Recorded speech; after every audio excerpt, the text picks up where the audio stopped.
But number two, now this is the second part about it.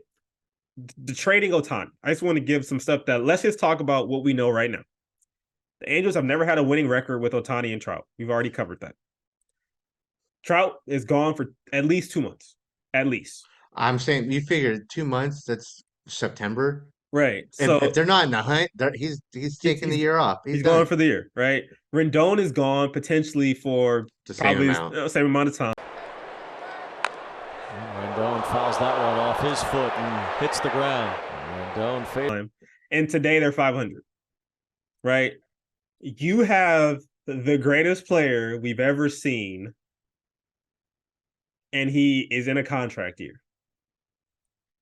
I think Arte Moreno needs to do his team a service, and he needs to, and this is just simple baseball logic. If you have no guarantees that he's going to resign, you got to get something for Of him. course. Like I don't think it makes any sense to sit there and say I'm not going to be the guy that traded Shohei Ohtani. I'd rather be the guy that let him just walk out the door.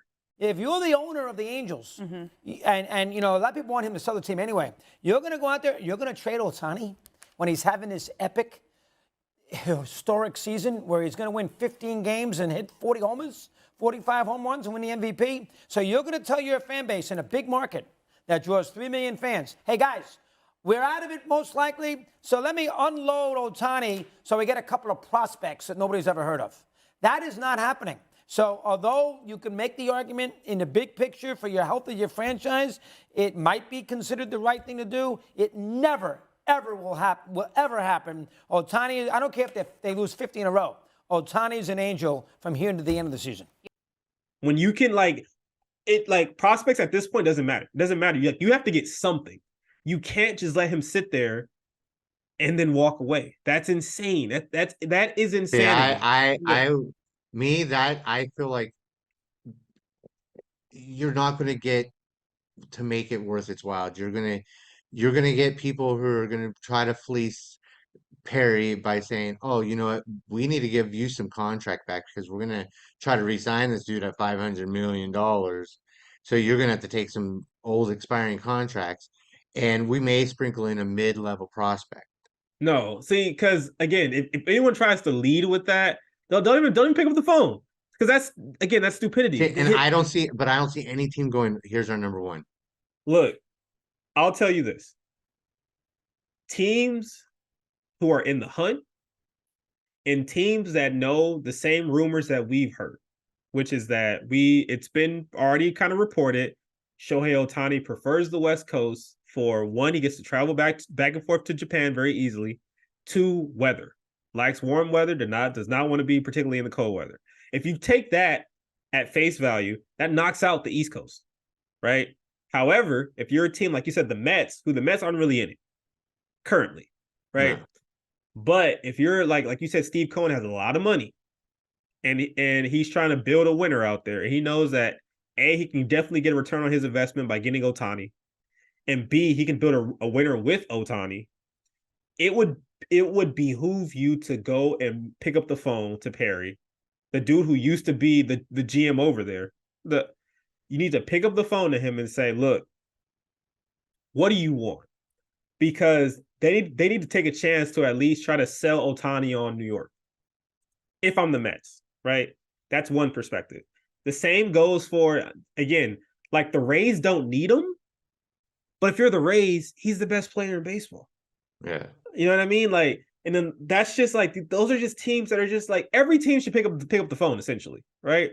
So, with Angels Dodgers, what are you willing to give up for Ohtani?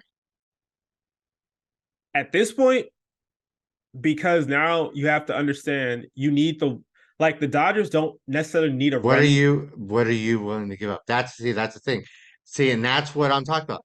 Everybody was like, "Well, we like him, but at this point," and that's last week. If the Angels were going to trade him, last week would have been the week I would have traded him because you didn't have your cards out on the table.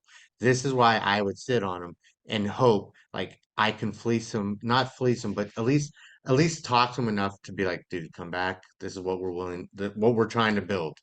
Well, what I'm trying to say is the Dodgers don't need that runway like other teams where it's like, oh, we want him to have time here so that we can try to sign him. They're already like everyone knows that they're already probably favored to him anyway, right?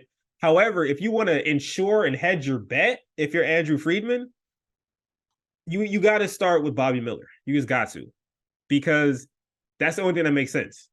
Like, unless the Angels are fine with taking like a collection of Gavin Stone, Landon, like if they take the 5 of the 6 and not Bobby Miller, which I'd be cool with, but like if they did that, cool, great, right? But what I'm saying is you have to start with Bobby Miller to make it, to even come to like the conversation with like, let's try to make something happen here. Bobby Miller, Gavin Stone, Landon Knack, potentially either, because the Angels need a catcher, either Dalton Rushing, who's going to the Futures game for the Dodgers, or you say Diego Cartaya, right? Either one of the two. That's already 4. And then the draft is coming up, so they'll probably retool on outfielders. I know he's hurt, but Pages, Andy Pages, 5. Potentially, because you guys also maybe like your shortstop is still kind of up in the air, potentially Gavin Lux. So now my question on that is, you're willing to give up all that for 3 months because don't know if you're resigning. Right. You're willing to risk that. And here goes back to my point. With Andrew Friedman, if you have that runway and you believe that if you already believe that he's going to sign here just off the strength, but now you have a runway to show him what the Dodgers are, and you know that he's going to be able to be in the playoffs with you guys, because you guys are going to, either way, you're going to make the wild card, even if you guys just sucked for the next like 2.5 months. If you guys play 500 ball, you're probably going to be in the wild card. If you guys excel, you're going to probably win the division. So he's going to get some playoff baseball. He's going to get a taste of that. I feel like, yeah, you would still have to do that. I can't see, this is what I'm talking about. A player of his caliber, I can't see anyone coming to the table with anything less than their best. You can't, because it just doesn't, especially because Moreno, has already shown his hand. He has no interest in trading him. But see, that's the thing, and that's my fear is how many of these teams are willing to go to the table with their best, with potentially it only being a few months. For him, everybody. Because I don't know. We've never seen anything like this. I understand that, but I also wouldn't be like draining my whole farm for someone that I don't know I can resign. And with Ohtani, you're not going to know who's in his camp. How was his first signing? It was so like, write a letter, tell us your interest, right? All this, and then we'll let you know if we're interested in you. So he's in control, just like he's going to be in control this offseason. At that point, the risk is not worth the reward for me. Let us know what you guys think. I feel like if any team out there that trades for him, you guys need to go all in. Jason is saying that it's not worth the risk if it's going to be a 3-month rental. Let us know what you guys think. Oh, and first pitch crushing!